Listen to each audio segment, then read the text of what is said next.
The second year for NFL players is a big deal. As a rookie, the NFL game is a different world compared to college, and for most, it usually takes a while to get used to.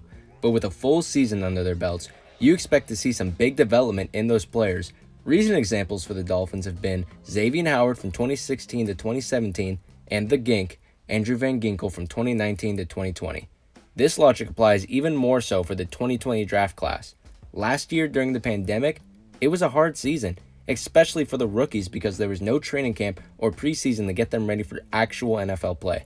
Now with a full offseason with the team and some NFL experience to go with it, we can expect big second-year jumps from these players. All of these players I'm about to name got considerable playing time during the 2020 season except for one, who didn't play really at all, but he's someone I still think needs to be talked about. I'll get the obvious player out of the way first. If you watched the video before this one, which if you haven't you should, you know I'm big on Tua Tagovailoa going into the 2021 season. Considering I've already made a whole video on him, I'll keep this one short and sweet. Like every player on this list, he's had his full offseason, but not only that, he hasn't had to nurse an injury the entire time.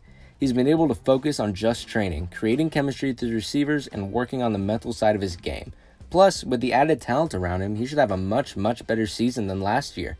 We as fans won't be able to make the excuses for him anymore if he doesn't because the team has supported him and surrounded him with the talent to succeed. As I said, I'm keeping this one short and sweet, but if you'd like a more in-depth analysis of Tua, be sure to check out the first video I did on this channel. Sticking with the offense, we'll be moving to the offensive line, where we had 3 rookies start or get a lot of playtime last season. From what we've seen at training camp, all 3 will start the season for the Dolphins, and with the departure of debatably the best offensive lineman last year, Eric Flowers, they're all going to need to step it up if the Dolphins want to go anywhere next season. I'm going to go in order in which they were drafted, starting with left tackle Austin Jackson. The Dolphins drafted Jackson at 18th overall, knowing he was a very young player and a very raw one at that. But we can all see why he was drafted so high. He's 6'5" at 322 pounds with athleticism that jumps off the tape. While he was athletic, again, he was very raw and he looked raw during the season. In college, he had some technique issues, especially with his hand placement, and it showed in the NFL. He started 12 games during the season and garnered a 52.6 overall grade per PFF. He allowed 4 sacks during the season, which by no means is terrible considering 4th overall pick Andrew Thomas gave up 10, and in division 11th overall pick Mekhi Becton gave up 7. The issue Jackson had last season was in QB pressures, where he allowed the 9th most in the NFL. He wasn't much better in run blocking, but you could say that for most of the offensive line. Still a young player, I'm excited to see what he can do this season.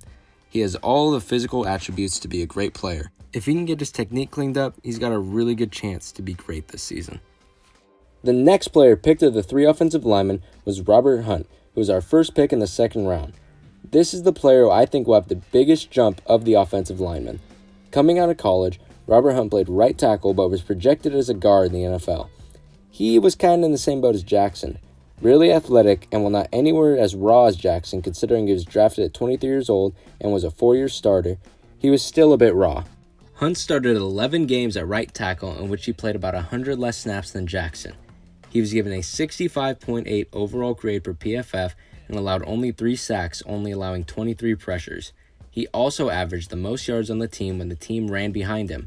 During the final 6 weeks of the regular season, PFF actually had him as the 5th best right tackle during that time.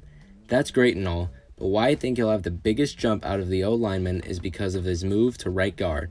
With the drafting of Liam Eichenberg, Hunt will be moving inside to what I believe will be a more natural position for him.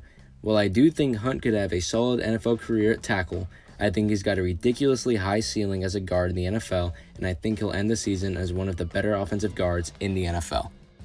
Now on to the last of the O-linemen, and in my opinion, the best of the rookie linemen last year, offensive guard Solomon Kinley. Kinley was drafted with the 5th pick in the 4th round, and while not as athletically gifted as Jackson or Hunt, I thought he showed more tenacity than both of them on tape. He's an absolute mauler, and that showed during the season.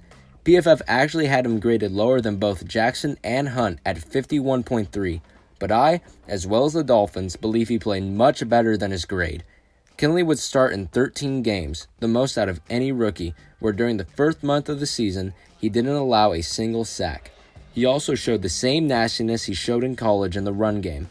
Kinley would end the season allowing 4 sacks and 17 pressures. One reason I believe his grade was low was because of the lingering injuries he had throughout the season that clearly affected his play. From what I've seen in this year's training camp so far, he's moving even smoother and quicker than last year and doesn't seem to be dealing with injuries at the moment. With Flowers gone, Kinley will play the left guard spot this season, and barring injury, we may have one of the better guard duos in the NFL. Next, we'll talk about the defense, where we'll start with safety Brandon Jones. Brandon Jones was taken with the 6th pick in the 3rd round and was graded as an average player coming out of Texas. He wasn't an insane athlete per NFL standards, but was regarded as one of the smartest and most flexible players in the draft because he played all 3 safety positions in college. Although he played all 3, he was only projected to play as a free safety because of his struggles in man coverage. He also showed he was a hard worker as per his request. All 32 teams sent him playbooks and film before the interviews at the Combine. Jones flew under the radar for most of the season, only playing bits and pieces of games early on. Jones would get playtime in all 16 games and would start 4, where he racked up 62 total tackles, 1 forced fumble, and 1 sack. The more the season went on, the more he started playing. The Dolphins would utilize him more as a box safety and would blitz him a lot of the time. I'm not saying he's Jamal Adams, but he plays a lot like him. You may think with the drafting of Javon Holland, Jones may see the field less, but necessarily that doesn't have to be the case. In fact, I see us running a lot of 3 safety looks with Jones near the line and Holland and Rowe as high safeties. As most of you know, the Dolphins blitz a ton, which just further values what Jones is going to bring to the team after another year of training. I'm not sure if I see him as a Pro Bowler or anything like that, but I can definitely see him becoming an even more important piece of this defense in his 2nd year. Next is the player I referenced as not having much playtime, but I felt the need to talk about anyway. And that player is corner Noah Igbonogony. I, like many of us, were confused when the Dolphins took him with the 30th pick in the 1st round. And that confusion still stands as he simply was not good his rookie season. He only had 11 tackles and started 2 games. So you might write him off as a bust, right? Well, I wouldn't do that just yet. Noah is either going to end up as a very good corner or will end up off the team in a year. It's really a coin toss. That's all up to whether he can refine his technique. Let me bring it back a bit to tell you why he was drafted. Noah is an outstanding athlete. He's got a great frame for a corner and has beyond explosive athleticism. But like a lot of prospects the Dolphins drafted in 2020, and him more so than others, he was extremely raw.